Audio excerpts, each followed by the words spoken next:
having issues. Alright, well, she's probably still got problems. Will this FXR run? Will it go down the road?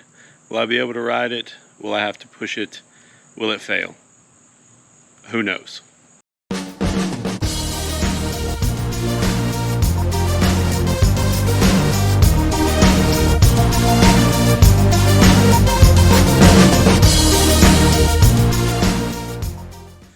Alright, we are back with buddy old pal Salty Sally, the FXR.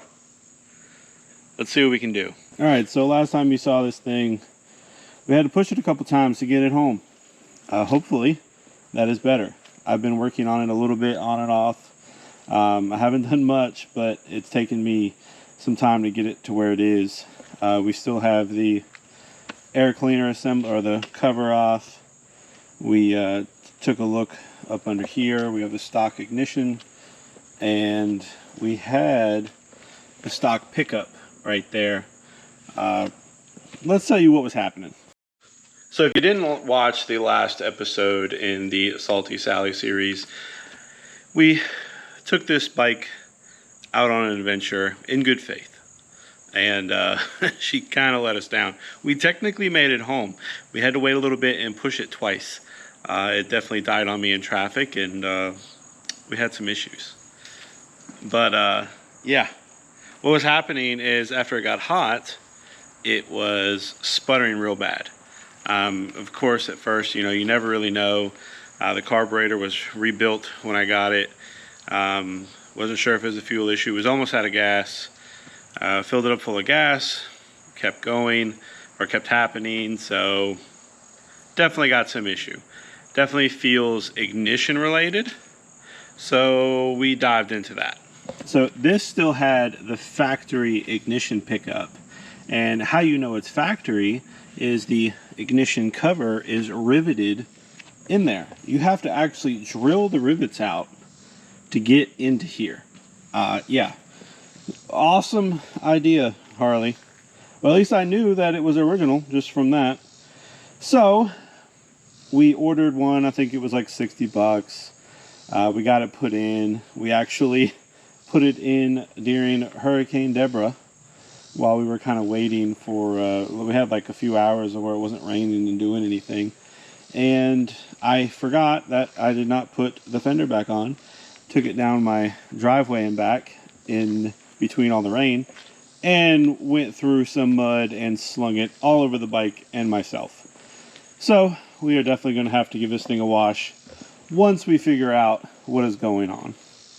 Probably wasn't good for the bike to do that, but oh well, is what it is. But let's put this thing back together. Just want to show you what we did. The ignition pickup is really the only thing we've looked at as far as trying to see if it runs. Now that day we did start it up. We let it get hot. We took it down our driveway and back. Couldn't really tell if the problem was solved. So, gonna hope for the best. It's probably not a good idea doing this without my wife home and can come back and help, but we're gonna do the same thing today. We are going to start it up, gonna get it hot, and then we're gonna go down the road and back and see how she runs. So yeah, put good luck down in the comments, because we're gonna need all the good luck we can get. So once we get this put back together, we'll go do that. Alright guys, we're back with the FXR. If you saw in the last video, this thing was not happy. We ended up pushing it a few times. Let's see if we can't make it better. Alright, last time y'all saw this, we were pushing it, trying to get it running, dealing with a bunch of headaches. Yeah, this thing was just not happy at all. But we're back with it today. We washed it up, we took the bags off, and we did fix something. We replaced this. This is basically the ignition pickup, and if you see right there all that brown goo, we're pretty sure this was bad. It goes right there in the nose cone, and it was original because it was riveted in. We had to drill out the rivets, replace this. It wasn't too expensive, and we put the cover back in, but since it's not riveted in anymore, instead of drilling out those holes, tapping and mounting it straight, we just mounted it in the holes that were already there, which is weird that they're in the side to side position instead of up and down, but whatever. Harley must have been on some weird stuff back then, but we got that replaced. So she's also cleaned up. The battery was pretty much dead, and we charged it up, which also leads us to another problem, unfortunately. Your boy did one thing that he hasn't done before, but he did not check the charging system. So this battery was pretty much dead. I figured that came from having to try to start this thing multiple times on the side of the road and not really getting far, so it wasn't, you know, charged the battery up. But we tested it after we did charge it up, and we don't have a working charging system. Let me show you what that looks like. All right, with the bike running, we should have like definitely over 12 volts. We're closer to 14 volts. We've got 12.7. So that's probably not working. I'm actually not 100% sure. I don't know what type of charge these older bikes would give. I don't think it's quite as high as the newer ones. Again, I'm just kind of raw dogging all this. I haven't really looked anything up, but I do want to ride it because we charged the battery up completely. It did show 12.8, which is higher than expected. So I wonder if just because it hasn't ran in a while and it's not actually under load, because I know they always say, like, especially some of these bikes, older bikes, they don't really charge at idle. You have to be riding them. So I do want to ride it. I truly believe, even if the charging system isn't working 100%, I've got enough juice, because there's really not anything on the bike to run the battery other than the headlight that really drains it that fast. I want to ride it down the road and back, because we didn't go far when it started messing up on us before. So I'm hoping, since I ran the bike a little bit, it does idle pretty good. It's warm, at least warm enough to run. I want to ride it and see if it does the same thing before. We do have the ignition thing to replace also. It'd be nice if this was it, but we do need to check that out. But pro tip, if you can, especially an older bike, this doesn't go bad often, but if you want just a little bit extra measure of security and negotiating power, take a multimeter with you when you buy a bike, especially if somebody put a brand new battery in there. Of course, this came from auction. It needed a brand new battery anyways, but check and see if it's actually charging, because especially these older bikes, they can run a little bit on just a battery. So could have been a misstep for me. I mean, if it's bad, it definitely was a misstep for me, but we're going to ride it, see what we can come up with, and we'll take you along for the ride. Hopefully, fingers crossed, no more pushing. All right, it's starting to sprinkle a little bit, but the sun's out and it's really not supposed to be a chance of rain, so we're just going to go for it. We're going to see what this thing can do. Hopefully we don't have any issues.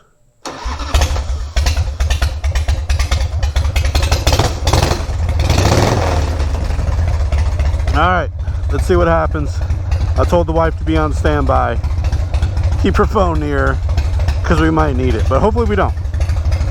So let's see what old girl Salty Sally can do. Comment down good luck in the comment section, and hopefully we'll be okay.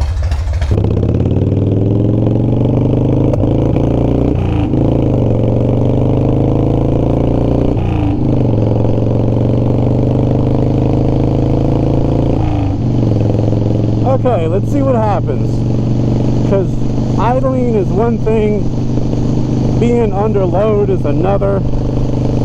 So what I'm actually going to do, instead of going to the store like I told her, I'm probably just going to run it up and down this road a couple times first, because I don't want to be far from home. Or should we just go? Nah, maybe we should just go. Or if we have issues, that would make for a more exciting video, right? Let's just go. We're gonna go to the store, the gas station that this thing barely made it into on our first real trip away from the house.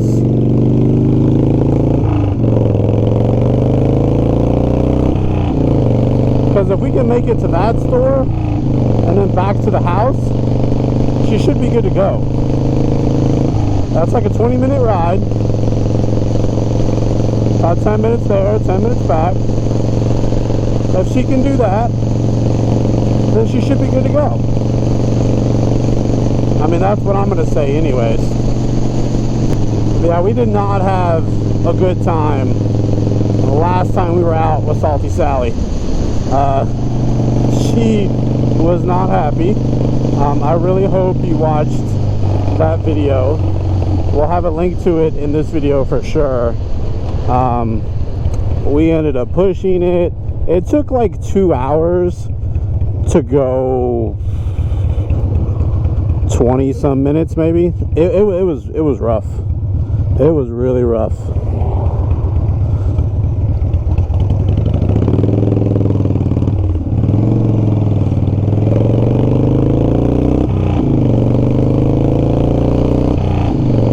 But she does currently seem happy.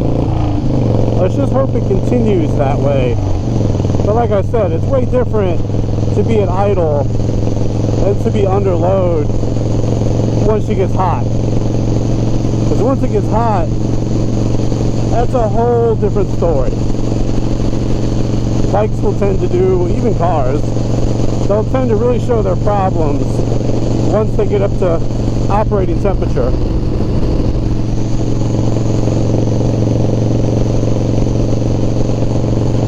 Last time we weren't riding it hard at all. We were basically just doing this. I mean, we're going 65.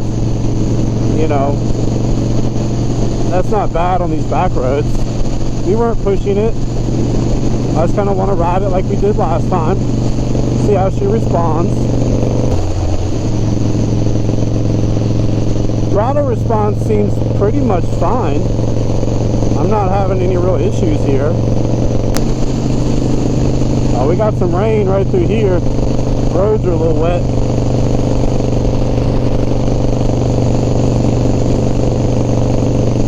I do have to confess though, we did post Salty Sally up for sale.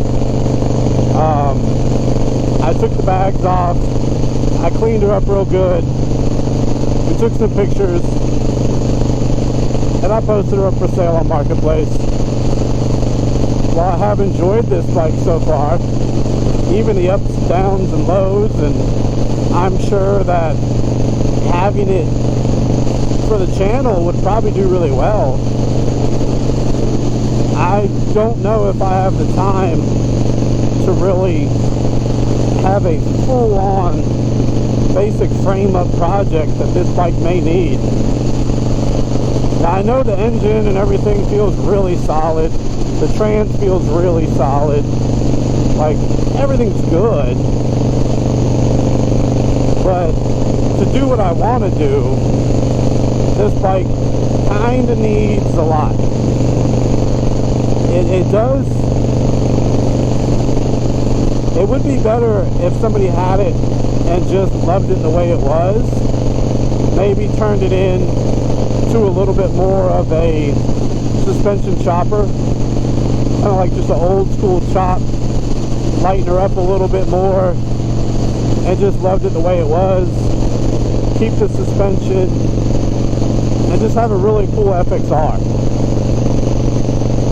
That would probably be better for it.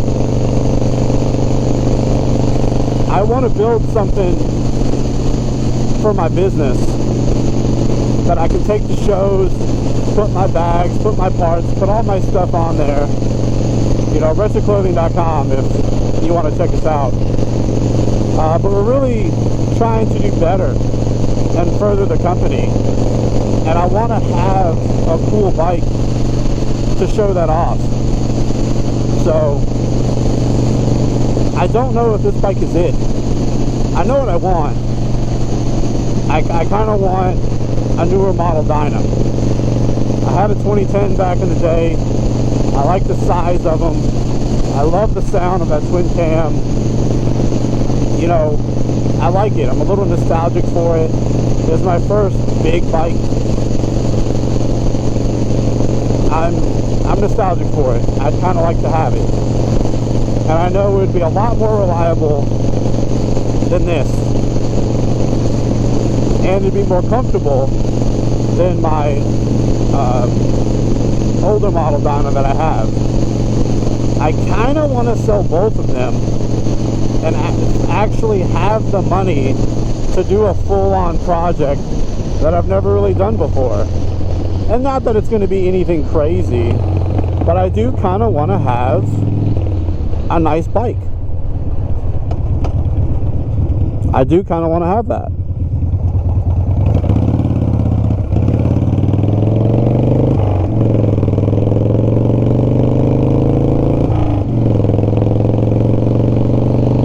She stumbled a little bit there, but I had to mess with the carburetor a little bit to get her idling. I think this carburetor probably needs to be completely gone through again. I think now that we've ran the old fuel out and got new fuel in, I bet you it might have some more trash in this carburetor. It probably needs to be rebuilt again. That would be my guess. She's running pretty good. She definitely had major issues by the time we made it to this place last time. So she's doing all right. Idling good. She's taking power. You know, it may be a little bit of a carburetor issue now.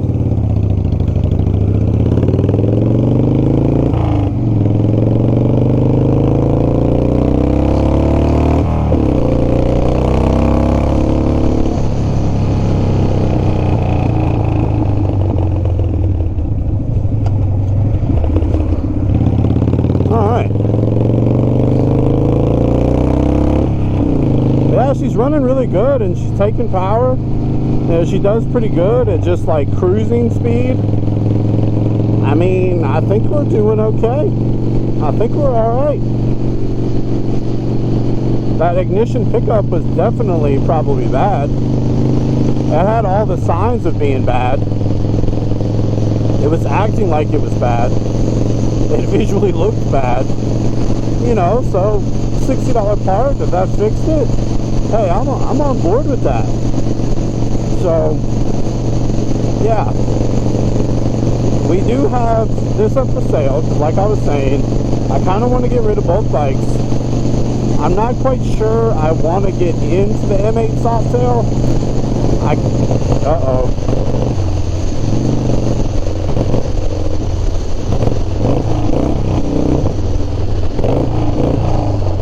We're having issues. Alright, well, she's probably still got problems. We thought we had it figured out, but looks like that's no dice. We're gonna roll as far as we can.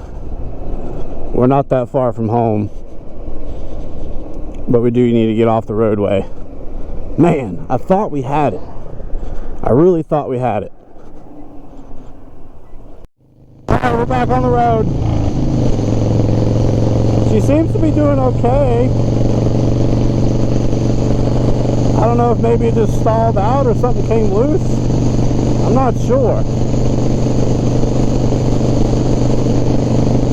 I really don't know.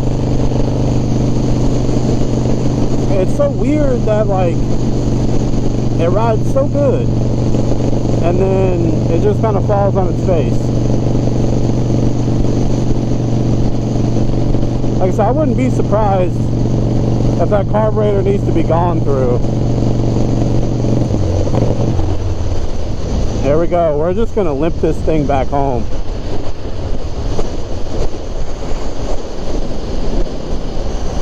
We're going downhill, so we're going to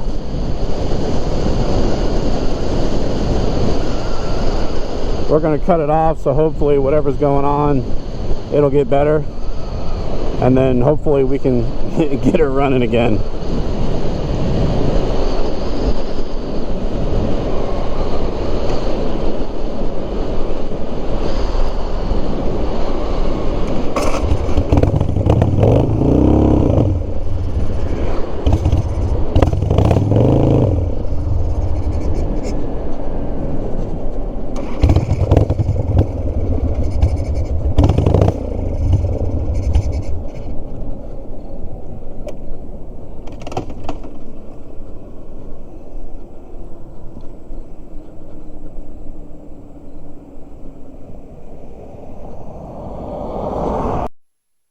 Okay, we're on the side of the road for like the 17th time.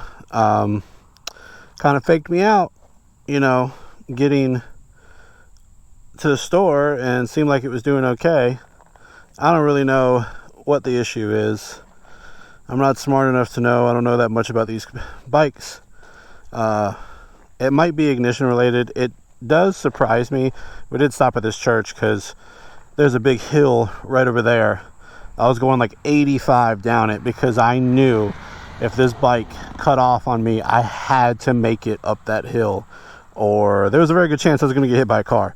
There's ditches on either side. I probably should have turned the camera on, but I was so focused on like self-preservation. We just needed to make this work. But I am surprised at the corrosion that's under here. This is supposed to be a brand new battery. This battery's not that old. And that corrosion is after I kind of cleaned it with my hand. So I wonder if we got something going on. I wonder if it's a cheap battery. I wonder if the battery's not worth anything. I'm very curious to get this back to the house and see what our charging system is doing, see what my battery voltage is, and maybe see what the drop is when I start it. Because, I mean, we very well could have a bad battery. This is starting to act just like my Dyna did when it had a bad battery, and that battery wasn't that old. This looks like a home done battery, and there's a very good chance maybe it wasn't charged properly. I don't know. So we definitely need to check into that. But we need to make it home. I'm going to sit here for a few minutes, try to let this thing cool down. And we're not far from home. We're probably 2 miles from home. So if I can let this thing cool, maybe with 3 more pit stops, we can make it home. And the funny thing is, like, we have to go that way, but if we were to cut through the woods through there, we could cut straight through there, and then it's like a half mile maybe from there. But as of right now, we're in a church parking lot, just waiting. I want to give it a few minutes and see if we can't make it home. But man, are we not we're constantly having the same issues, are we not? Okay, so the amount of time it stays running is directly related to the amount of time I let it cool down. So I had this happen on my Dyna earlier in the year where the battery was not that old, but it must have had a dead cell or something, and this is exactly what was going on. It would just run like shit, cut power, and that was it. So I am starting to think I have a bad battery. We are so close to home. I can feel it. Oh boy. We're gonna have to probably stop again.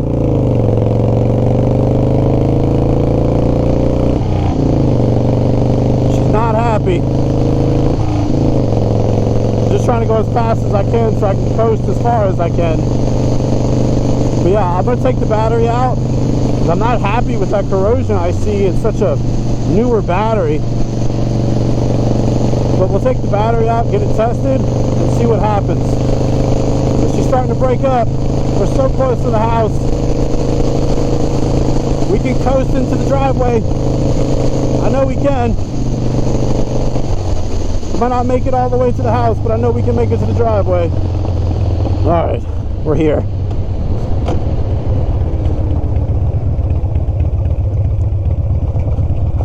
See if we make it all the way to the house. Come on, baby. Come on, come on.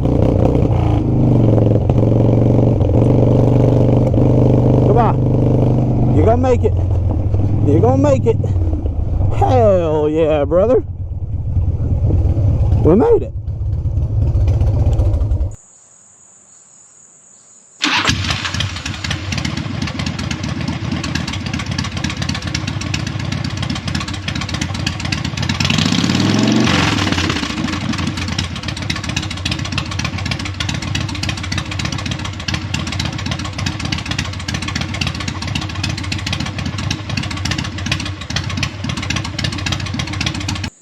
Alright, so the voltage on the battery was fine, and after a little bit more testing, I told you I thought the charging system might not be okay.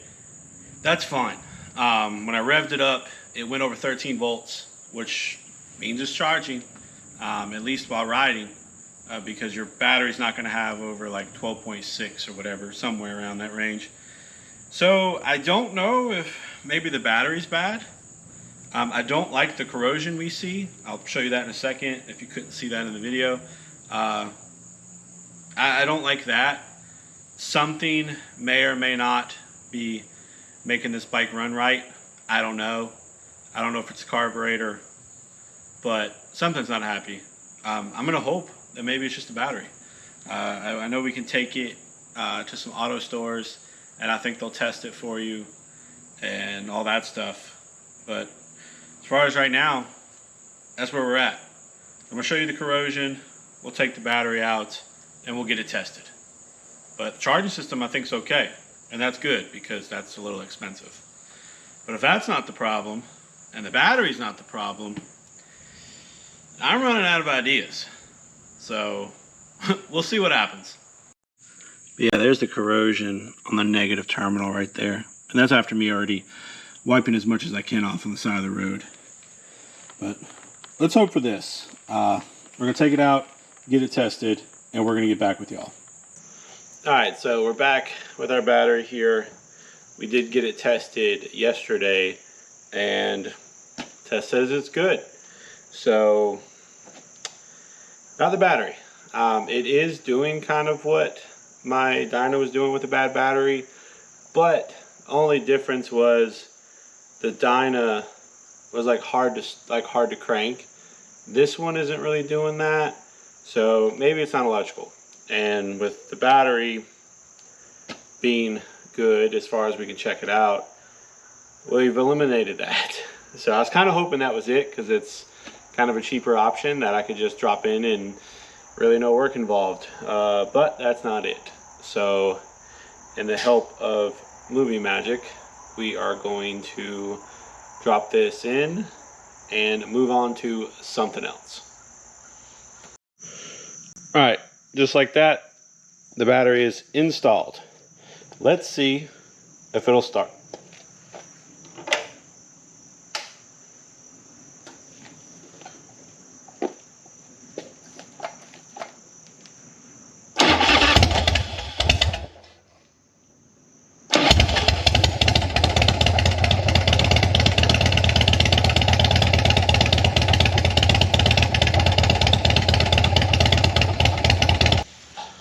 Alright, well, got the battery in, and I guess our next step is to start looking at fuel, but we're going to do that in another episode because this video is already, I don't know, a decent amount length, and I have no idea what I'm doing when it comes to the fuel.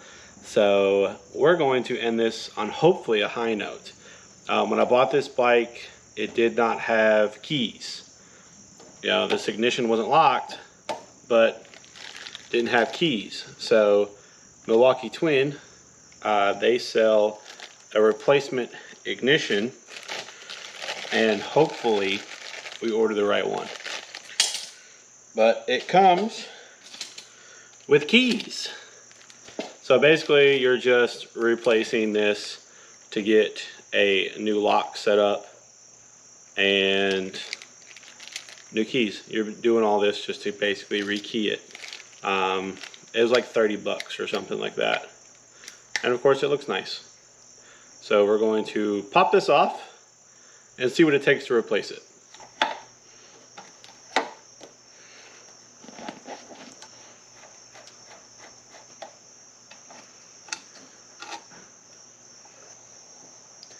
Alright, looks like someone's already been in here because I doubt this wiring diagram is from the factory with all this tape and stuff.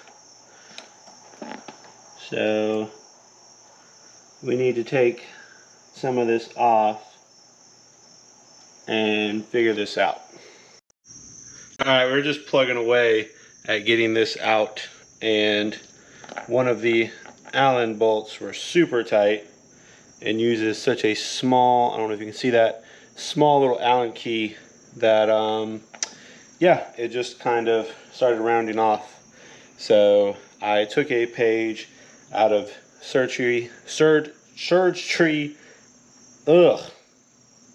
I took a page out of Shade Tree's surgeon book, and we used a small Torx head bit. We got one to fit just a little bit bigger than what that is, hammered it in, and then now we're going to take a ratchet and ever so slowly, yep, here it comes, back it out. I've done this before. It definitely works. You can hammer in a Torx bit, get the bolt out, and just replace it. Now this one we're not going to replace. You've got 4 screws holding this thing in. Definitely don't need 4. What bike could not use a little weight reduction anyways? But let's get this thing out and get her replaced. Now the smart way to do this probably is to take a picture of these wires, mark them, do whatever you need to do, make a diagram. What we're going to do, I feel like it's a little bit harder, but definitely the best way to not screw it up is to just take the wires off one by one and take from the old unit, put on the new unit. It does make it a little difficult to put it back together, but I am easily messing things up, so I want to do it one at a time so we don't screw this up. Okay, remember how I told you I try to do everything one at a time so I don't screw it up? Your boy screwed it up. Also, why I wasn't really trying to film every little bit, I was trying to focus on what I was doing, and I didn't do that. If you see, I can't really tell how much you can see, but if you have the little dot there and my wires were at the bottom, I have the dot up top with the wires at the bottom. This opens up from the top, and this opens up from the bottom. I did it backwards. So now we're going to have to undo these, flip it around, get it right. If I didn't have to do it twice, I wouldn't be able to do it at all. Alright, new switch is in. It's mounted. I only used the 2 Phillips screws. It's definitely solid. I don't want to mess with Allen screws that small. So since we have it together, let's give it a shot. I think I've got everything right. I just put it back the way it was, and let's see if it'll start up.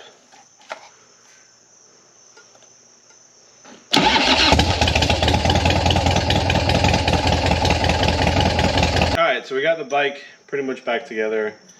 We still haven't solved the cutting off issue. I'm not 100% sure if it's electrical. I think the only thing left in the electrical system would be the ignition box, which, like the ignition control box, they don't make that anymore. So if that's bad, we have to do like a conversion kit. I don't really want to do that. I hope that's not it, but it could be fuel. I've not had a lot of carbureted bikes. I've only messed with really, I think, one other one than this. Your boy didn't have carburetors growing up, so I don't know. I know there's a lot to do with the fuel system on these things. There's a lot of nuances, so we're going to have to do some research and go down that path. So we'll see what happens. But please, if you don't mind, like this video, comment down below, subscribe if you're not subscribed. Hopefully, one of these videos, we're going to have this thing riding down the road and it's going to be glorious. And we're not going to push it home.